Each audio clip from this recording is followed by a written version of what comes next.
Everyone knows Japan for sushi and samurai, but what if I told you there's a town where monkeys run hot spring resorts? It's actually illegal to be fat. And get this, 40% of adults have never had sex? Wait until you find out about the suicide forest with professional body hunters and vending machines that sell everything from used underwear to live lobsters. Number 15. Japan has a town where wild monkeys have learned to run their own hot spring spa business, complete with hierarchical bathing schedules and seasonal tourism revenue of $2 million annually. Welcome to Jigokudani Monkey Park, where 200 Japanese macaques operate the world's most exclusive natural spa without any human management. These aren't trained circus animals. They're wild monkeys who discovered hot springs in the 1960s and developed their own sophisticated bathing culture.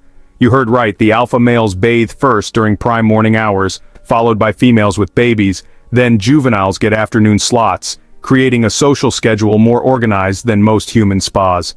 The monkeys have learned to time their bathing sessions with tourist buses, instinctively knowing that 11 a.m. and 2 p.m. bring the biggest crowds and best photo opportunities. Here's where it gets financially impressive.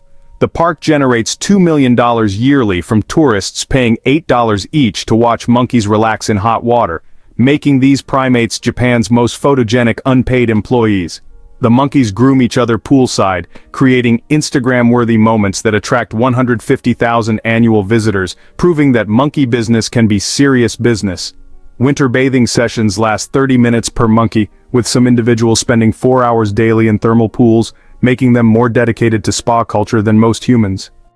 Number 14. Japanese law requires employers to measure employee waistlines annually, with companies facing $19,000 fines if their workers exceed government-mandated obesity limits, making Japan the only country where your job security depends on your belt size.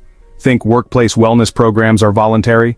In Japan, the Metabo law legally classifies employees as obese if men exceed 33.5-inch waists, or women exceed 35.4 inches, forcing companies to become weight police or pay massive penalties.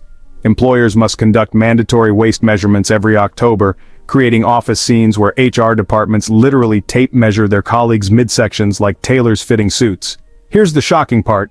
Companies exceeding 10% employee obesity rates face escalating fines starting at $19,000 annually, making thin workers literally more valuable than skilled ones. The law affects 56 million employees, creating a workplace culture where lunch choices are scrutinized by management and gym memberships become job requirements rather than personal choices. Japanese companies now employ health nurses earning $45,000 yearly, whose sole job is monitoring employee waistlines and designing mandatory diet plans. The irony? Japan already has the world's lowest obesity rate at 3.6%. Yet still legally enforces weight limits that would classify 36% of Americans as employment risks, making Japanese workplaces the most body-conscious professional environments on Earth. Number 13.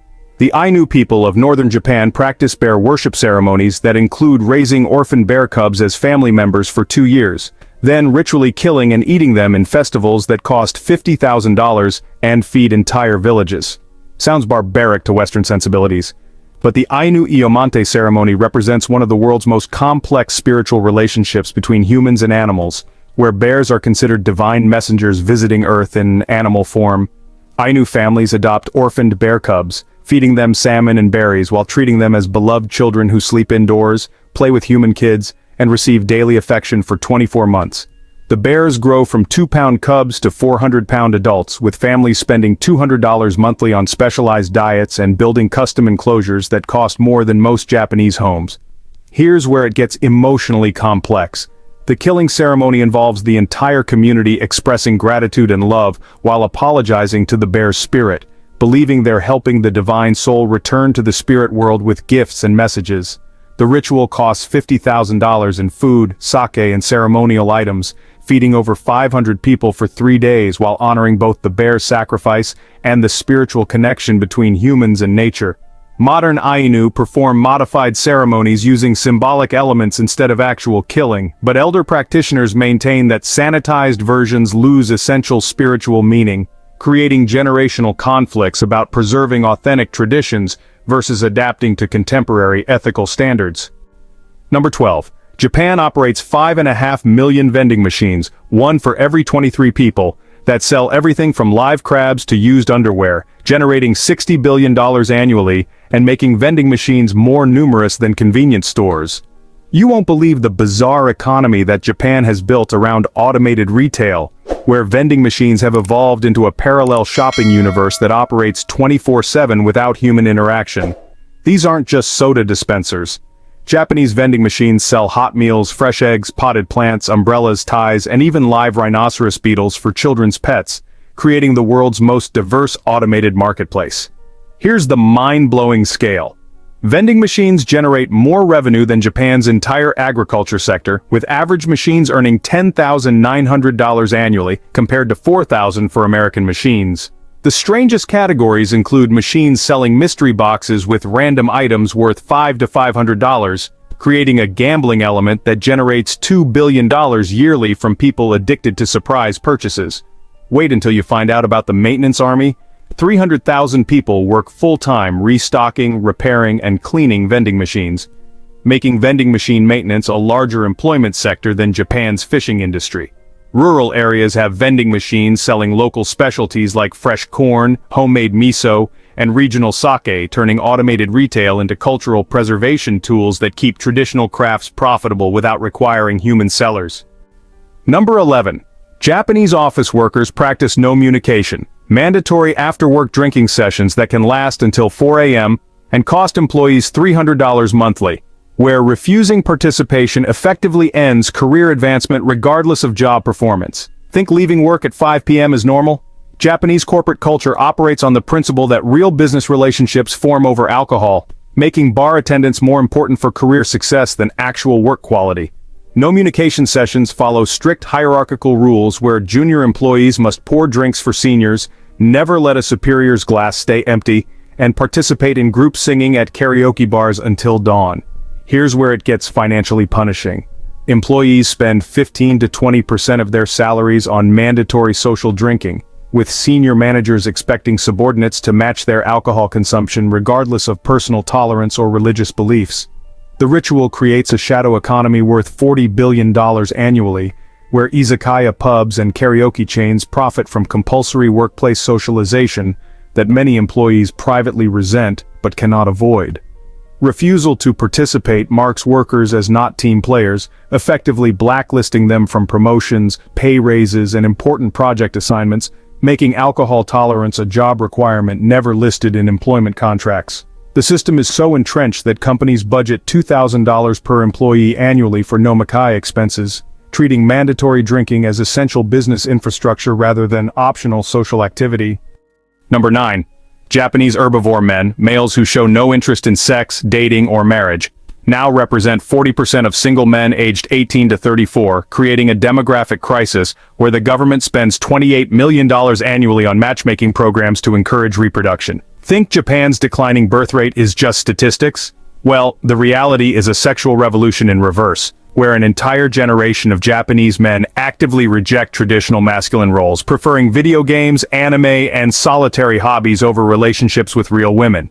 These Soshoku danshi earn average salaries but spend money on personal interests rather than impressing dates, fundamentally challenging Japan's consumer economy built on male breadwinners supporting families.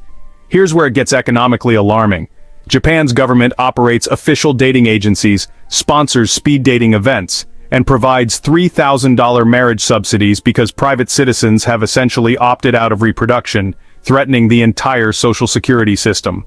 The phenomenon creates bizarre market distortions where sex toy sales increase 15% annually, while restaurant reservations for couples decline 8% yearly, showing how individual lifestyle choices reshape entire economic sectors. Wait until you find out about the professional matchmaking industry. Companies like Zwei and Onet charge $2,000 to $8,000 for marriage introduction services, generating $600 million annually from desperate parents paying to find spouses for their disinterested adult children. The most shocking statistic?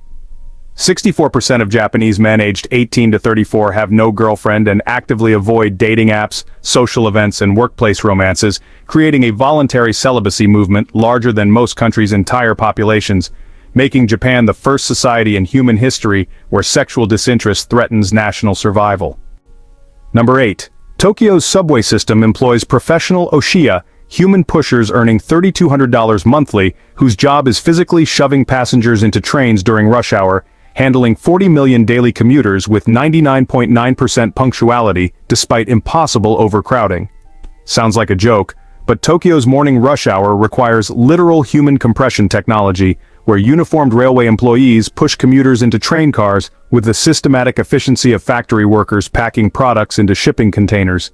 These professional pushers undergo 6 months of training learning proper shoving techniques, crowd psychology and safety protocols for managing human density that reaches 250% of designed capacity. You heard right. Tokyo trains regularly operate at overcrowding levels that would cause safety evacuations in other countries, but maintain perfect scheduling through organized human packing systems that treat passengers like efficiently stacked cargo. The Oshia profession requires specific physical strength and social skills, with successful pushers earning more than bank tellers while developing specialized techniques for compressing different body types, managing passenger resistance, and maintaining politeness while literally forcing people into impossible spaces. Here's the mind-blowing efficiency. Despite handling more daily passengers than the entire population of California, Tokyo's subway system averages delays of only 36 seconds, making it more punctual than Swiss watches while operating under conditions that would cripple transportation systems anywhere else. The economic impact is staggering. This organized chaos moves $12 billion in economic productivity daily, proving that systematic crowding can be more efficient than comfortable transportation, creating a model that challenges every assumption about urban planning and human dignity in public spaces. Number 7. Japanese companies practice karoshi, death from overwork, claiming over 10,000 lives annually, with families receiving $20,000 to $200,000 government compensation for work-related deaths caused by exhaustion, making overtime literally deadly and financially compensated. This isn't workplace hyperbole. Karoshi is an officially recognized cause of death where employees literally work themselves to death through heart attacks, strokes, and suicides directly caused by excessive labor hours and workplace stress. The Japanese government maintains detailed statistics tracking work-related deaths, with official recognition requiring proof that employees worked over 80 hours weekly for months before dying, making death certificates that list overwork as the primary cause. Here's the chilling reality: major corporations budget for karoshi settlements as routine business expenses, treating employee deaths as predictable costs rather than preventable tragedies, with average payouts ranging from $20,000 for entry-level workers to $200,000 for senior managers. The phenomenon is so common that specialized law firms exclusively handle karoshi cases, earning $50 million annually, representing families whose relatives died at their desks, in company bathrooms, or during mandatory overtime sessions that legally classify as murder through negligent workplace practices. Wait until you find out about the prevention industry. Companies now employ karoshi consultants who monitor employee stress levels and mandate vacation time. But this creates a parallel economy where preventing death from overwork becomes another billable service rather than basic human decency. The most disturbing aspect? Young Japanese employees view potential karoshi as career dedication rather than workplace abuse, creating a culture where dying for your company represents the ultimate professional achievement, making Japan the only developed nation where employment contracts implicitly include mortality risk as acceptable job requirements. Number 6. Japan's rent-a-family industry generates $270 million annually, where professional actors charge $50 to $200 per hour to play fake relatives, attend weddings as hired friends, or provide parental figures for adults whose real families have disowned them due to social failures. You won't believe how loneliness has become a profitable business model in Japan, where companies like Family Romance employ over 1,000 actors who specialize in temporary human relationships for clients too ashamed or isolated to maintain real social connections. These professional fake family members attend school graduation ceremonies, wedding receptions, and funeral services, creating elaborate performances that convince other attendees they're witnessing genuine family bonds rather than paid theatrical arrangements. Here's where it gets emotionally complex. Clients spend $500 to $2,000 monthly on rental relationships, often developing genuine attachment to actors who provide scripted affection, manufactured memories, and professionally delivered emotional support that feels more reliable than authentic but unpredictable real relationships.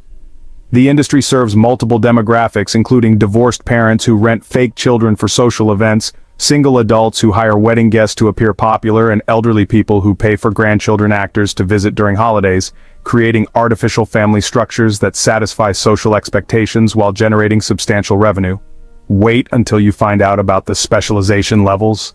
Rental family actors undergo training in specific family dynamics, memorizing detailed backstories about fictional shared histories, learning to improvise emotional responses during unexpected social situations, and maintaining character consistency across multiple hired appearances that can span years of fake relationships.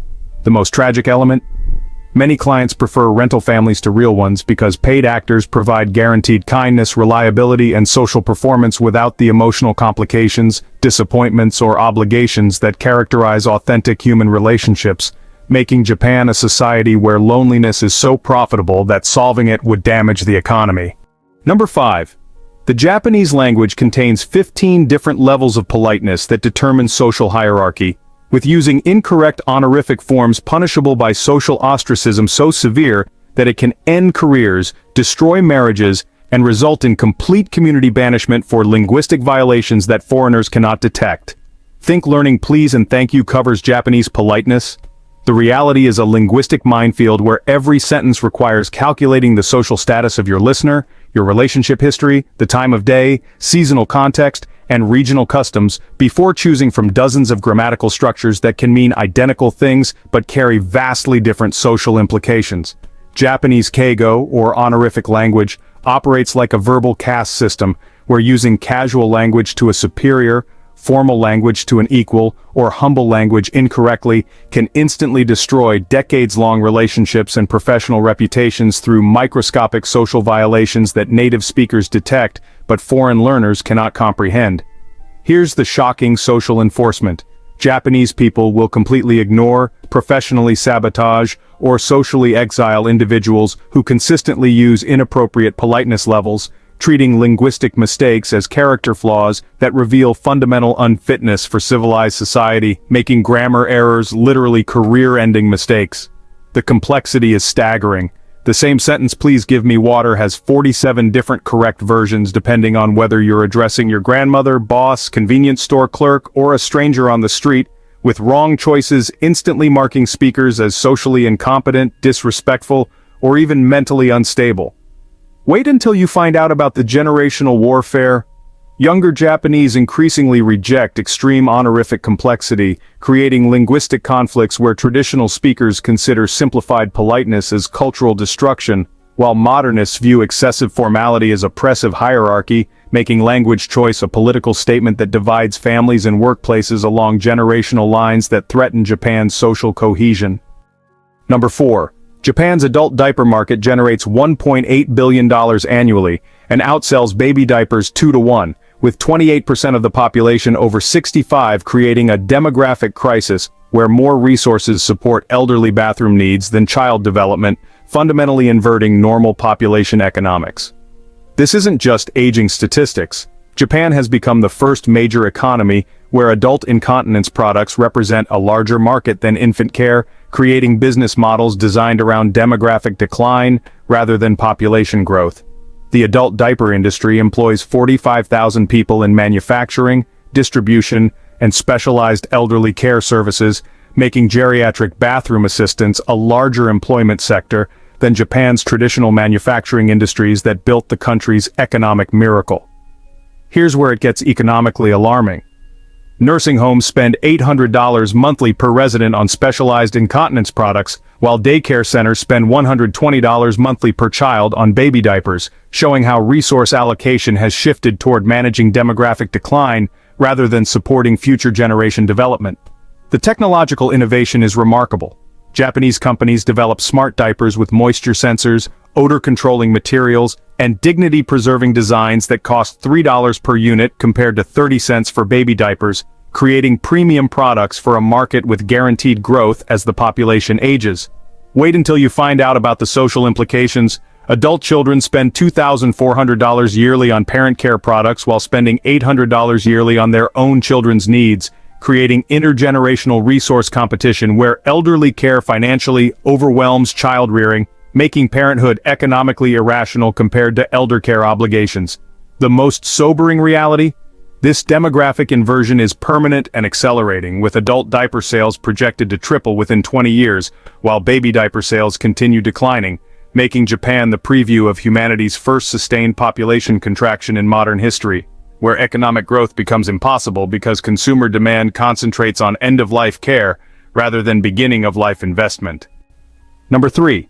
Japanese black companies legally require employees to work over 100 hours weekly with no overtime pay through exploitative contracts that cost workers $15,000 annually in unpaid labor while generating $89 billion in corporate savings, creating systematic wage theft disguised as cultural dedication.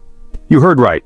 Japan's most prestigious corporations operate legal slavery systems where employees sign contracts waiving overtime rights in exchange for fixed salary arrangements that mathematically guarantee below minimum wage compensation when calculated against actual working hours. These black companies employ 13 million workers in conditions that would trigger federal investigations in other countries, but remain legal through Japanese labor laws that prioritize corporate flexibility over worker protection. Here's the shocking financial reality. The average black company employee works 2,847 hours annually compared to 1,783 hours for American workers, essentially providing free labor equivalent to hiring an additional full-time employee, making unpaid overtime Japan's largest export industry that never appears in trade statistics. The psychological manipulation is sophisticated. Companies create family-like atmospheres where requesting overtime pay becomes social betrayal, using cultural guilt and peer pressure to extract free labor while maintaining employee loyalty through manufactured emotional bonds that replace financial compensation. Wait until you find out about the suicide correlation. 60% of work-related suicides occur at black companies, with employees choosing death over continued unpaid exploitation, yet these companies face minimal legal consequences because overworked deaths are treated as individual psychological failures rather than systematic corporate abuse. The most disturbing aspect? Business schools teach black company management techniques as Japanese efficiency, spreading exploitative practices internationally while disguising wage theft as cultural superiority, making Japan's workplace culture an export commodity that undermines global labor standards through the romanticization of systematic worker abuse. Number 2. Japan operates a $2.8 billion pachinko gambling industry that's technically illegal, but employs 300,000 people through a legal loophole where players win steel balls instead of money, then sell them to separate businesses that coincidentally buy steel balls at cash rates, creating the world's most elaborate money laundering system disguised as arcade entertainment. This isn't regulatory oversight. Pachinko represents Japan's most successful prohibition circumvention, where 10,000 pachinko parlors operate openly despite gambling being constitutionally forbidden, generating more revenue than Las Vegas casinos through legal technicalities that everyone acknowledges are complete fiction. The system works through elaborate theater where players win steel balls, walk to separate prize exchange shops located suspiciously close to pachinko parlors, trade balls for merchandise, then immediately sell identical merchandise to adjacent gold shops that pay cash prices exactly equal to gambling winnings, completing money laundering cycles that happen millions of times daily. Here's the mind-blowing scale. Pachinko parlors consume 4% of Japan's total electricity, generating more power usage than entire prefectures, with 40,000-watt sound systems, thousands of flashing lights, and electronic displays creating sensory overload designed to induce gambling addiction in environments louder than airport runways. The social cost is staggering.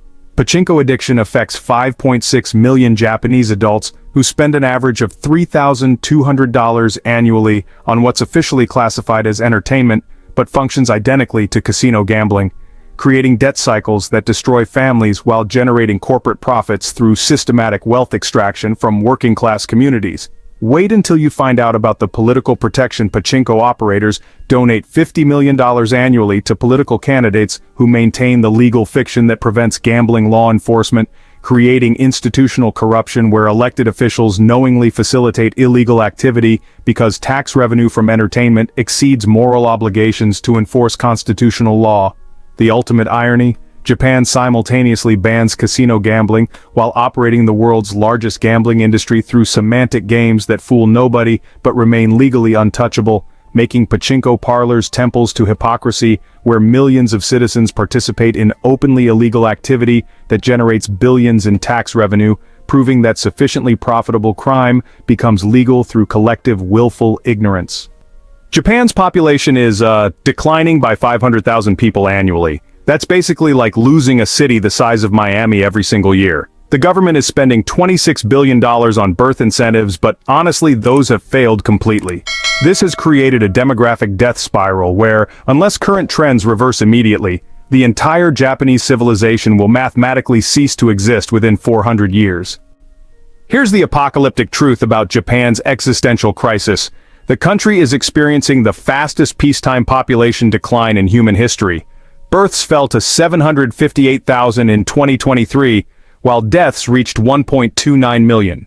This creates a demographic deficit so severe that Japan loses the equivalent of Wyoming's entire population every decade through natural decrease alone. The government has, tried every possible intervention, paying families $10,000 per child, providing free childcare, mandating paternal leave, and spending more on birth incentives per capita than any nation in history. Yet fertility rates continue falling to 1.26 children per woman, which is far below the 2.1 replacement rate needed for civilizational survival. Here's where it gets mathematically terrifying. Current projections show Japan's population dropping from 125 million to 87 million by 2070, and then to 40 million by 2120. This creates a civilizational collapse scenario where Japanese culture, language, and society disappear. Not through war or disaster, but through voluntary reproductive failure that, honestly, makes extinction inevitable.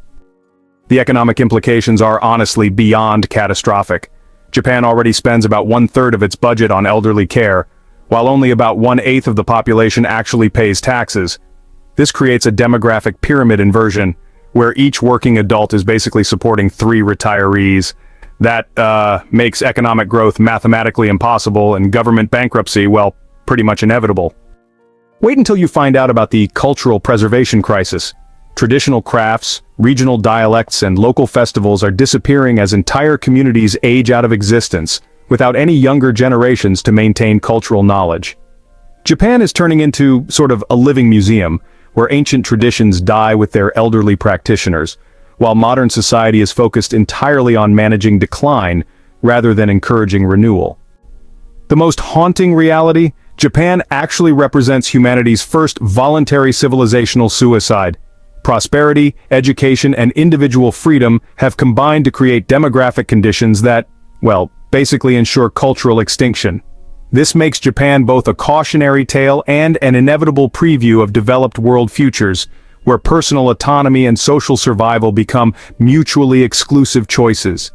In the end, advanced societies are doomed to demographic death through the mathematical consequences of individual rational decisions that, collectively, guarantee civilizational failure. So we've just discovered Japan's most bizarre contradictions, from monkey spas to mandatory waistlines, from rental families to demographic extinction. Which one shocked you the most? Subscribe now, because next week we're exposing Germany's hidden secrets that will completely shatter your assumptions about Europe's most mysterious powerhouse.